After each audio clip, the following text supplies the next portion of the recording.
Greetings, I'm Herbert Erpaderp, and today I'm at Queensland Museum Kurilpa, which is part of the Cultural Centre at Southbank in Brisbane.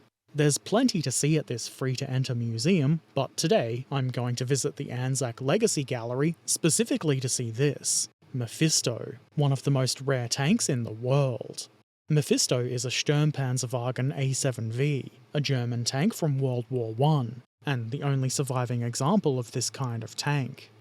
The A7V was designed in response to the first British tanks, and they were first fielded in early 1918. They weighed about 31 tonnes, were a bit over 7 metres long, around 3 wide, and 3.3 metres high.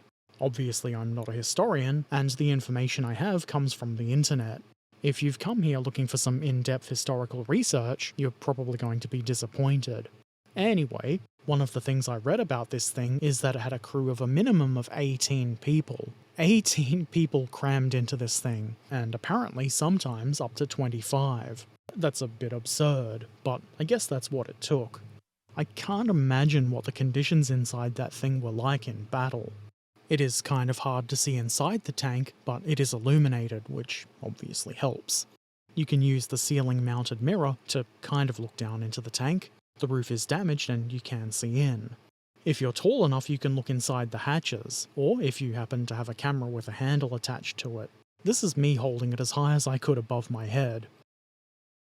Also, one of the doors is open, and at least at the rear, it does kind of look like there's a lot of room in there, but I would expect there's probably a few missing items, so I feel that spaciousness might be a little bit deceptive. It would still be horrendously cramped with 18 to 25 people in there, and I don't think I would even want to get in there. Who am I kidding? I would climb in at the first opportunity I got. I wouldn't want to go into combat, but, you know, I'd get inside. Who wouldn't? Even though you can't go inside, I do really appreciate being able to get so close to the tank. You can see a lot of really interesting detail, like how rough some of the panels are. Where the armour has been cut above the forward cannon is especially rough looking. It's probably reflective of the capabilities of cutting through thick slabs of metal at the time, I guess. It's not a bad thing, of course, it's just interesting to take note of. Some of the vision slits are also pretty rough. There's all kinds of missing bolts and rivets and battle damage. It's not just an excuse model makers use. I would assume there's also a non-zero amount of damage caused by moving the thing over the years. At any rate, there's all kinds of really interesting little details, especially if you're a modeler looking to replicate either Mephisto itself or just damage on tanks like it. The story of how this came to be in the museum here in Queensland is probably fairly well known, but I think it's a pretty interesting one. For those who don't know, Mephisto had become stuck in a shell crater during the Battle of Villers-Bretonneux in April 1918. In July, an operation was undertaken by the 26th Australian Infantry Battalion and the British 1st Gun Carrier Company to recover Mephisto. This involved pushing their line forward, clearing the route, filling in shell holes and such, towing the tank back to friendly lines with either gun carriers or Mark IV tanks. Low-flying aircraft and artillery were used to cover the noise of the recovery, and the trail was obscured and replaced by a fake one to deceive German air observers. It is certainly a lot more planned and involved than some of the stories I've heard that were depicted as a random, spontaneous looting of a tank.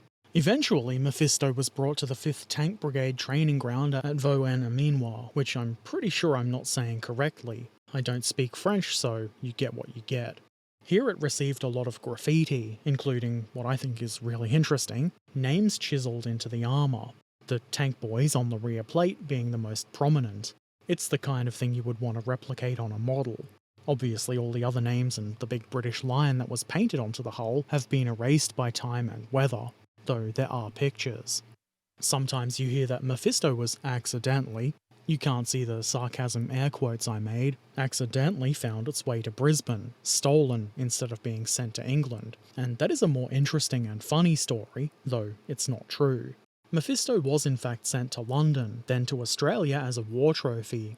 After some debate as to which city it would actually go to, it arrived in Brisbane in June 1919, where it was pulled by 2 steamrollers to the old museum in Bowen Hills. Since then, its location has changed a few times, and I believe it wasn't until 1986 that it was actually moved indoors. It was partially submerged in the 2011 floods, and then taken to the Workshops Railway Museum in Ipswich for restoration.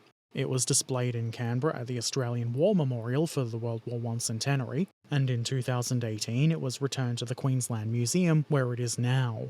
I did read that in 2023, Mephisto's original compass was returned to it, and perhaps I'm blind, but I didn't see it. Maybe it's mounted inside the tank, and obviously you can't go inside to have a look. Still, this is very cool to see, and I would recommend anybody with even a passing interest in tanks that happens to be in Brisbane to come and have a look. There's also a lot of other stuff here that's pretty interesting. Things around Mephisto itself, like the digital information screen thingies, the big display on the wall showing crew positions, and these periscopes, which have a little video of an A7V when you look through them. There's also a lot of other interesting things unrelated to Mephisto in the ANZAC Legacy Gallery, and in the rest of the museum itself. I found this communication display quite interesting, though I'm not going to spend too much time on the rest of the gallery in this video. This video is just about Mephisto really, but you should definitely come and have a look yourself. You could spend a lot of time looking at all of this stuff. The entire museum really is worth a visit. Entry is free. The museum is also very easily accessible. It's located at the northern end of South Bank, a very short walk from South Brisbane Railway Station, or a slightly longer walk from Brisbane CBD across the Victoria Bridge. There's also a bunch of other interesting things in the same area, like the Art Gallery and the Maritime Museum. There is parking if you wish to drive in, though unsurprisingly, it's not cheap. Public transport is a better option, especially considering that all fares are now only 50 cents. Until they inevitably take that away. Anyway, it's definitely worth the visit, and it makes me happy that we've got such a cool historical piece here in Brisbane. You can't have it back, Germany. If you have any questions or comments, feel free to leave them in the comment section below. Subscribe if you want to see more of this kind of thing, share it with anybody you think might find it interesting, and if you really like what I do, consider supporting on Patreon or Ko-fi. Links are in the description, as well as some links to the museum. Take care of yourselves, be excellent to each other, and thanks for watching. Farewell.